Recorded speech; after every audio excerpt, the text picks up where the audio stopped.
ये जो wiring diagram है ये चिलर का है, इसका मॉडल ASY 420। ये जो वायरिंग जो आप देख रहे हैं ASY 420, ASY 450, ASY 475 और ASY 500B। बाकी भी जो ASY का जो चिलर है उसका ऑलमोस्ट सेम रहता है, कोई कुछ चीज़ों ऑप्शनल ज़्यादा हो जाता है, बस ये होता है जैसे आपका टन ज़्यादा होगा तो आपका सेफ्टी डिवाइस थोड़ा ज़्यादा हो जाएगा, कंप्रेसर ज़्यादा होगा, और टन कम होगा तो कंप्रेसर और सेफ्टी डिवाइस कम हो जाएगा। बट वायरिंग सेम और सिमिलर बोल सकते हैं आप उसको, ठीक है। तो ये जो हम लोग बात कर रहे हैं ये आपका ASY 500 का है। इसमें टोटल 6 कंप्रेसर है, स्क्रू कंप्रेसर है, ओके। और इसमें टोटल आपका 16 कंडेंसर फैन मोटर है। यहाँ तक देखिए, एक से स्टार्ट हुआ, एक से, और टोटल आपका 16 तक है। इसका टोटल जो पेज है देख लो यहाँ पर, 1 से लेके 7 पेज तक है। तो जाहिर है तो ये तो मुमकिन ही नहीं है कि सब कुछ हो जाए, तो ये बहुत ज़्यादा पार्ट में बनेगा, क्योंकि फिर बहुत वीडियो बहुत ज़्यादा लंबा होता है तो मुश्किल हो जाता है। तो कुछ लोग बोलते हैं कि वीडियो छोटा बनाइए, कुछ लोग बोलते हैं वीडियो थोड़ा बड़ा बनाइए। तो दोनों का बात को मानते हुए 50-50 बनाते हैं, बीच वाला तो ठीक रहता है, ठीक है। तो इसमें जो फर्स्ट वाला पेज में जो वायरिंग डायग्राम, ओके, तो इसका जो ऑलमोस्ट जामिल का जितने भी MCS कंट्रोल का जो चिलर है उसका जो वोल्टेज है, यूनिट का जो मेन वोल्टेज है वो 380 है, कंट्रोल 220 है, ठीक है, 220। तो ये कंप्रेसर 1, कंप्रेसर 2, ओके। बाद में आपका फैन, हाँ फैन को देखो कैसा है। पहले फर्स्ट जो 1, 5, 3, 7, 10, 14, 12, 16, ठीक है, ओके। तो 2 कंप्रेसर का इसमें है आपका 3 फेस लेके सबको गया, सबका ये आपका सर्किट ब्रेकर में गया, CB यानी सर्किट ब्रेकर, यानी कॉन्टेक्टर से पहले तीनों फिर सर्किट ब्रेकर में गया, तीनों सब में, ठीक है। बाद में सर्किट ब्रेकर का आउटपुट से होके वो गया कहाँ पर, कंप्रेसर कॉन्टेक्टर पे, कंप्रेसर कॉन्टेक्टर पे, ओके। ये 6 यानी कंप्रेसर से जो केबल निकल रहा है वो 6 केबल निकल रहा है, ठीक है। T1, T2, T3 A है, और जो उसी कंप्रेसर का जो दूसरे वाइंडिंग यानी पार्ट वाइंडिंग है, ये वाइंडिंग का 2 हिस्सा है तो पार्ट वाइंडिंग है, ठीक है। तो दूसरा जो हिस्सा है वाइंडिंग का वो आपका है T1, T2, T3, लेकिन C है, यानी फर्स्ट वाला जो वाइंडिंग है कंप्रेसर का A है और दूसरा वाला C है, ठीक है, ओके। तो जितना भी आपका जो C है तीनों वो दूसरा कॉन्टेक्टर में जाएगा और A जो है वो पहला कॉन्टेक्टर में जाएगा।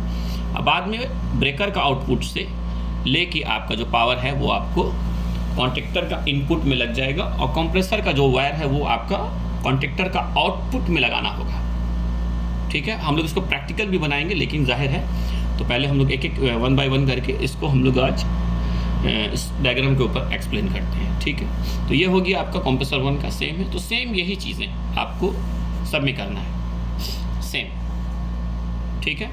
2 का हो गया आपको, यानी कि 2 कॉन्टेक्टर चाहिए, एक कंप्रेसर को 2 कॉन्टेक्टर चाहिए, ठीक है।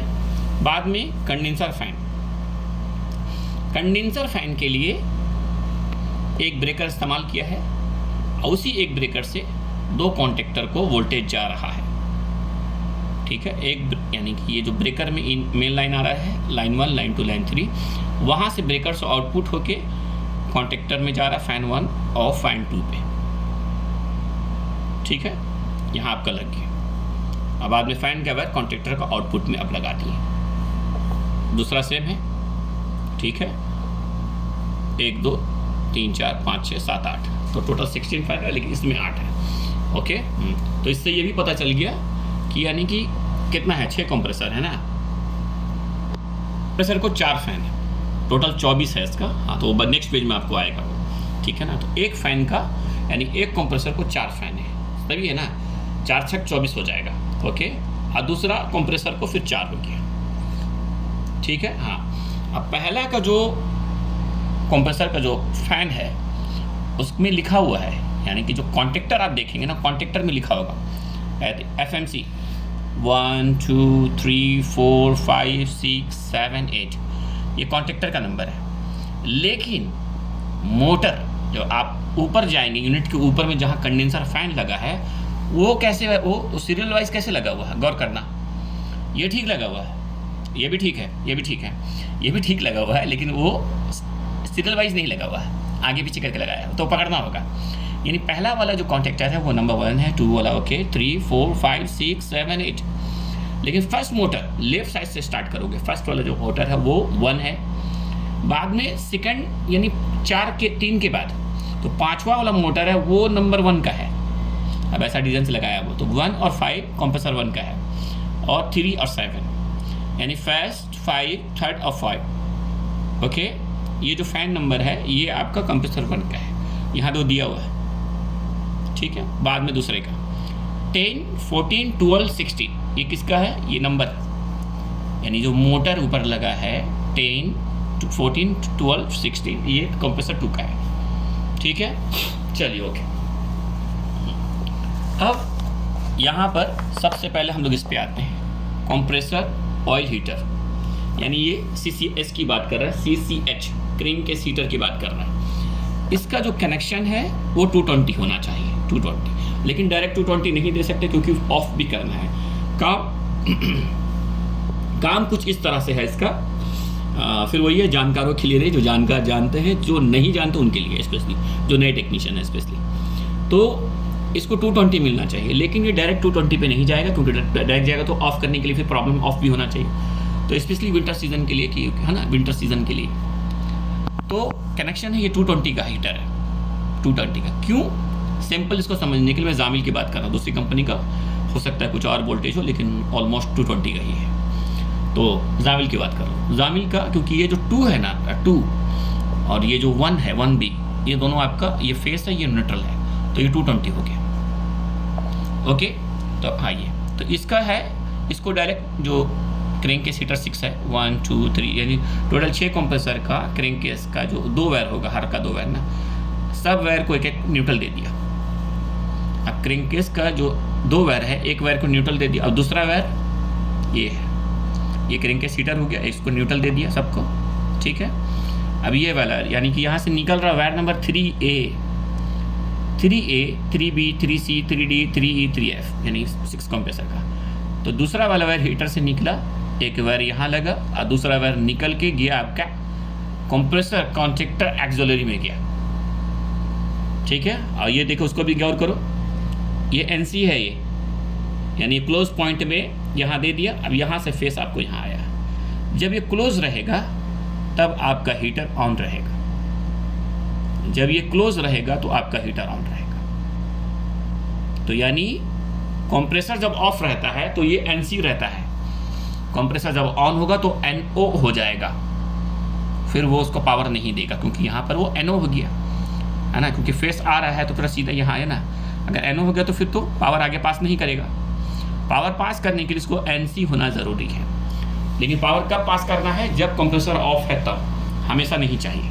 हाँ, तो जैसे ये लगता है, जो इसका नाम देखो CCA कंप्रेसर कॉन्ट्रैक्टर एक्सिलरी, इसका नाम ही है, कंप्रेसर कॉन्ट्रैक्टर पे लगता है। साइड पे राइट और लेफ्ट साइड पे देखेंगे एक एक्सिलरी लगाता है NONC। तो ये एक्सिलरी जो पॉइंट है ये लगाता है, तो जब कंप्रेसर बंद रहेगा तो वो NC वाला पॉइंट में हमको लगाना है, यानी फेस को ला के एक्सिलरी में लगाया, एक्सिलरी का आउटपुट से लेके क्रैंककेस हीटर को दे देना है। तो जब कंप्रेसर ऑफ होगा तो वो NC रहेगा उस पॉइंट पे, और जैसे कंप्रेसर अंदर गया वो जो NC पॉइंट है वो NO हो जाएगा, तो फिर ये ऑफ हो जाएगा, उसको चलने की ज़रूरत भी नहीं, क्योंकि कंप्रेसर ऑलरेडी ऑन है ना। तो टोटल आपका ये हो गया 6 का, ठीक है। क्रैंककेस का हो गया, क्रैंककेस का हो गया। अब यहाँ से थोड़ा हम लोग इस पॉइंट को ले लेते हैं, वो बात को आसानी होगा, क्योंकि पहले मैंने क्रैंककेस का क्योंकि पहले शुरुआत वहाँ से होता है, क्योंकि कंप्रेसर जब आपका ऑफ है तो ज़रूरी ये चेक करना चाहिए, स्पेशली नए किसी में भी, कि क्रैंककेस ऑन है कि नहीं। जब कंप्रेसर ऑफ है तो ये चेक करना चाहिए, इसलिए मैं यहाँ से शुरुआत किया, ठीक है। बाद में एक ट्रांसफार्मर यूज़ करता है जामिल, एक ट्रांसफार्मर यूज़ करके 380 लेता है जो इनपुट है, तो उसका जो वायर का जो नंबर जो जामिल इस्तेमाल किया है, वायर नंबर हर कंपनी का अलग होगा, 1F और 1E, ये इसका 2 वायर लगाता है। तो फर्स्ट वो फ्यूज़ में लेके गया और फ्यूज़ से आउटपुट लेके ट्रांसफार्मर के इन पे लिया, फिर एक दूसरा फेस से रेड यानी कि रेड येलो ब्लू होता है ना, तो रेड से लेके गया और रेड से लेके फ्यूज़ F3 में लेके गया, वहाँ से आउटपुट को ट्रांसफार्मर को इन दिया। ये आपका येलो है फेस का, रेड और येलो। ओके, इनपुट हो गया। अब आउटपुट लेना है। आउटपुट में 1C वायर नंबर कुछ भी रख सकते हैं, लेकिन जामिल जो नंबर रखा है मैं उसको यूज़ कर रहा हूँ 1C।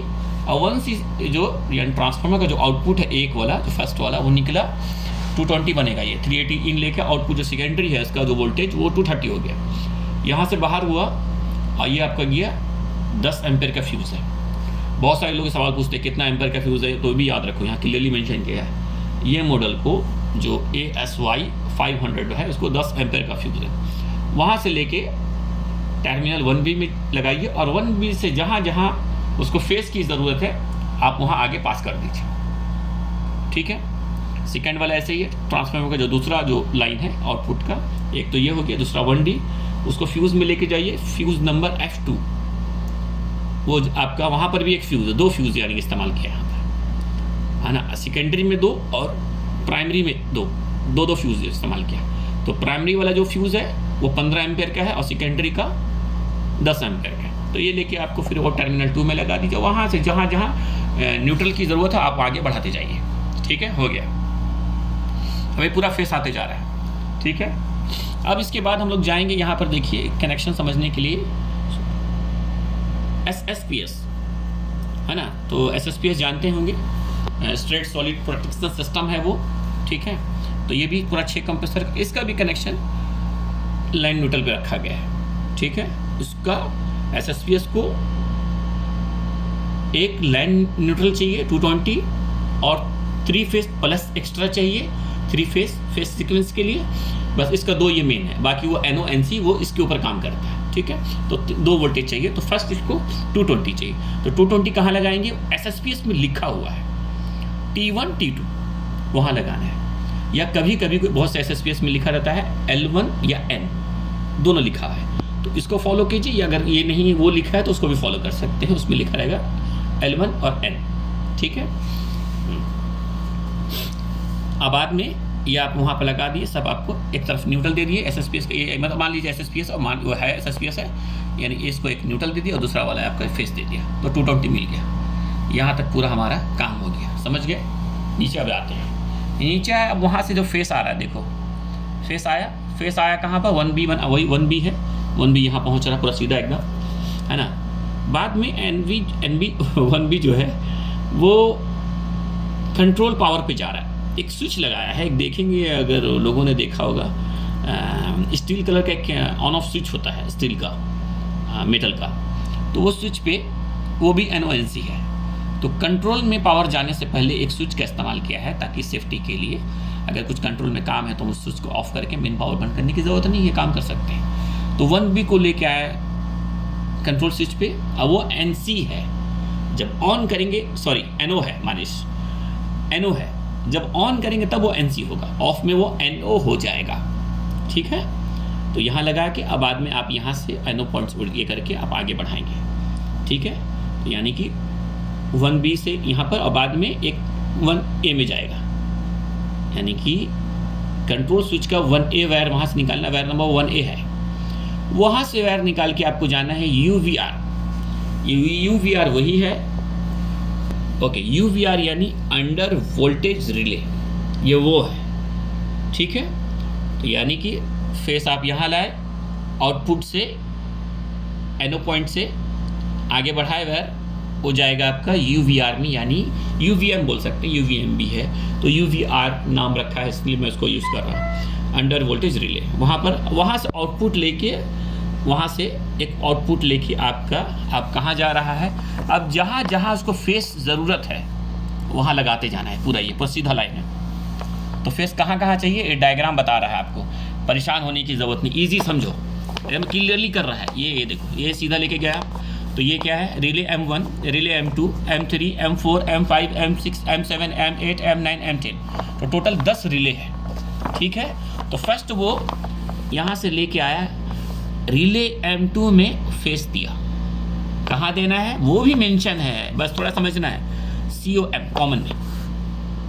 ठीक है, एक यहाँ दिया, रिले फर्स्ट में कुछ नहीं है, ठीक है, रिले M2 में फेस दिया वो, ठीक है, कॉमन में, COM कॉमन में, ठीक है, ओके। दूसरा फेस कहाँ पर है, रिले M3 पे, सेम वही कॉमन पे, रिले M4 पे भी सेम वहीं पर है, रिले 5 पर भी सेम वही कॉमन पे है, 6 में भी सेम, 7 में इस्तेमाल नहीं किया, ठीक है, 7 में इस्तेमाल नहीं है, खाली है, आगे बढ़ाया वो, हाँ, रिले 8, रिले 9 और रिले 10, यानी कि फर्स्ट वाला में और 7 में वो इस्तेमाल नहीं किया, बाकी सबको फेस दिया है, सबको वो फेस दिया है, ये इनपुट है, ठीक है।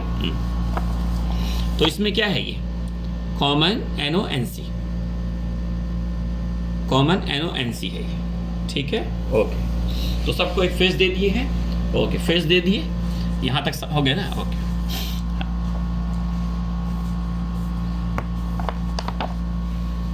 ओके, तो वीडियो बहुत लंबा हो जा रहा है, बहुत बड़ा हो जा रहा है वीडियो, तो हम लोग इस वीडियो को यहीं तक रखते हैं, रिले M10 तक, ओके। अब जो नेक्स्ट जो हम लोग शुरुआत करेंगे, जो बाकी जो वायर कनेक्ट हो रहा है, यानी कि जो NONC में कनेक्ट हो रहा है, उसके ऊपर बात करेंगे, यहाँ से हम लोग कंटिन्यू करेंगे।